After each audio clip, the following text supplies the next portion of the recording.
একবার হযরত মুসা আলাইহিস সালাম আল্লাহ তাআলাকে জিজ্ঞাসা করেন, হে আল্লাহ, যখন কোনো নেককার বান্দা আপনাকে ডাকে তো আপনি তার ডাকে কি বলে সাড়া দেন? তখন আল্লাহ তাআলা বলেন, আমি বলি লাব্বাইক। এরপর আবার হযরত মুসা আলাইহিস সালাম আল্লাহ তাআলাকে জিজ্ঞাসা করেন, হে আল্লাহ, যখন কোনো গুনাহগার বান্দা আপনাকে ডাকে তো আপনি তার ডাকে কি বলে সাড়া দেন? তখন আল্লাহ তাআলা বলেন, আমি 3 বার বলি লাব্বাইক লাব্বাইক লাব্বাইক। তো হযরত মুসা আলাইহিস সালাম অবাক হয়ে যান।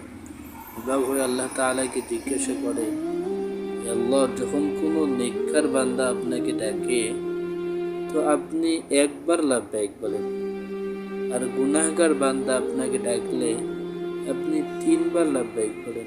তো এর কারণটা কি? এর মূল রহস্যটা কি? তখন আল্লাহ তাআলা বলেন, হে মুসা,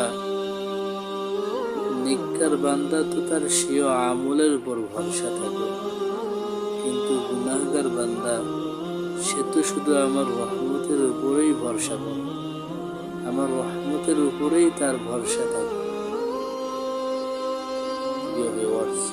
আমরা যতই গুনাহ করি না কেন, আমরা কিন্তু আল্লাহ তাআলার রহমতের চেয়ে বেশি গুনাহ করতে পারব।